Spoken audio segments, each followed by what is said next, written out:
এই দেখো সকাল সকাল মাছ আলা গেল বাড়ির সামনে দিয়ে, মাছ রাখলাম। এখন মাছগুলো কাটছি, তারপরে ধুবো, তারপরে কড়াইতে দিব, ভাজবো, রান্না করব, দুপুরে খাবো।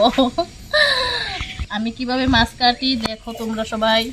মাছ কাটতে আমি পারি না, আজকে মাছ কাটছি কারণ আজকে বাড়িতে মা নেই তো, সবসময় মা কাটে, নয়তো বাবু কাটে। আমার বাবাও মাছ কাটা দেয়, মাও কাটা দেয়, কিন্তু আমি কাটি না। আমারে কাটতে বলেও না কোনো দিন, কিন্তু আজকে ওই যে বাবার শরীর খারাপ, জ্বর হয়েছে, টোটোতে করে নিয়ে গেল মাত্র হসপিটালে। ছোট ছোট রুই মাছ পুকুরের।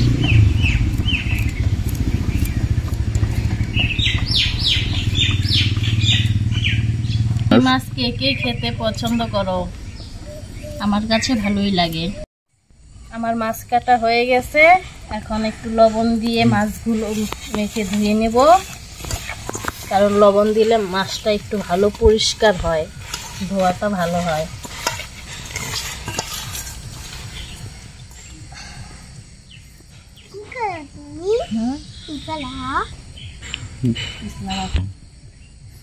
দেরি লাগবে গো, চিন্তায় চিন্তায় এইটা দিয়ে ক্লিন করতে হবে। আসলা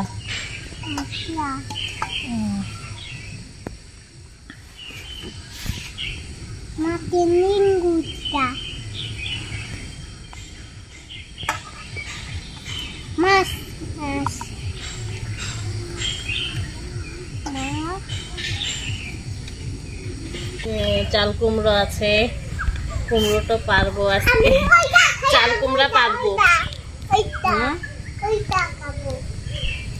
মাছগুলো ধুম্বা দিয়ে রানবো, ধুম্বা পারতে যাব। আমাদের খেতে আজকে ধুম্বা দেখেছি অনেকগুলো গাছে, ওগুলো পারবো। দেখি কয়টা মাছ হলো।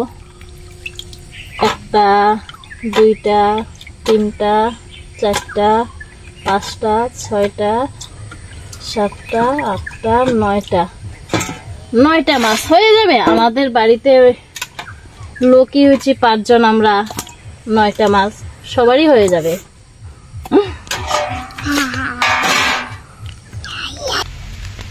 আমাদের গাছে অনেক বড় বড় ধুম্বা হয়েছে, অনেকদিন পরে ধুম্বা গাছ লাগিয়েছিলাম। এই দেখো অনেক উপরে ধুম্বা, পাততেই পাচ্ছি না, কোটা লাগিয়ে পাচ্ছি। আমি তো ভালোভাবে পাততেই পাচ্ছি না, তার মধ্যে বৃষ্টি চলে আসছে।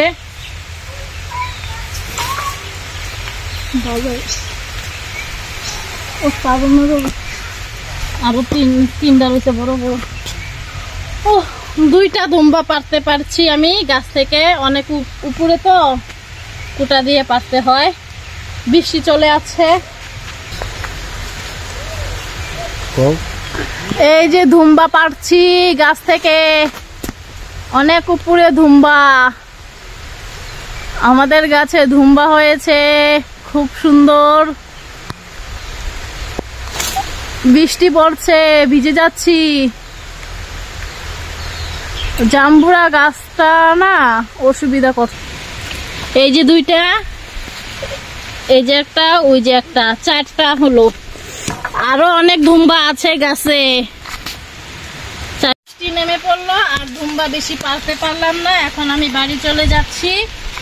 একটা ধুম্বা পারতে গিয়ে একদম ভেঙেই গেছে ধুম্বা দিয়ে, আর মাছ দিয়ে রান্না করবো আজকে। বৃষ্টি পিছলা।